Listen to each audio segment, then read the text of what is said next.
কে? বিশ্বনবী আকাশে মেঘ দেখলে বলতেন আল্লাহুম্মা সাইয়্যিবান নাফিআন, হে আল্লাহ তুমি ভালো বৃষ্টি দাও। কেননা এই বৃষ্টি দিয়েও আল্লাহ অনেক জাতিকে ধ্বংস করেছে।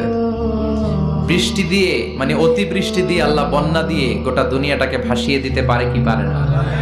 এজন্য মেঘ দেখলে এত আনন্দিত হয়েন না, বৃষ্টি দেখলে অনেকে গান বাজায়, আছে না নাই? এই বৃষ্টি ভেজা রাতে তুমি চলে যেও না, গান গায় না? আপনি আল্লাহর কাছে দোয়া করবেন আল্লাহুম্মা সাইয়্যিবান নাফিআন, আল্লাহ তুমি বরকতের বৃষ্টি দাও। আল্লাহুম্মা গাইসান মুগীসান মারিআন মুরিআন নাফিআন গায়রা দার। বিষ্ণুই পড়তেন আল্লাহ এই বৃষ্টিটা যেন উপকারী হয়, এই বৃষ্টি থেকে যেন ঘাস লতা পাতা কিছু পায়, এই বৃষ্টিটা যেন আমাদের জন্য বরকতময় হয়, যেন কল্যাণময় হয়, কোনো ক্ষতির কারণ যেন না হয়, তুমি কবুল করো। আবার বেশি বৃষ্টি হলে বিষ্ণুনবী দোয়া করতেন আল্লাহুম্মা হাওয়ালাইনা ওয়ালা আলাইনা, আল্লাহ আমাদের এলাকায় আর বৃষ্টি দিও না, আমাদের চারিপাশে দাও। এই দোয়াগুলো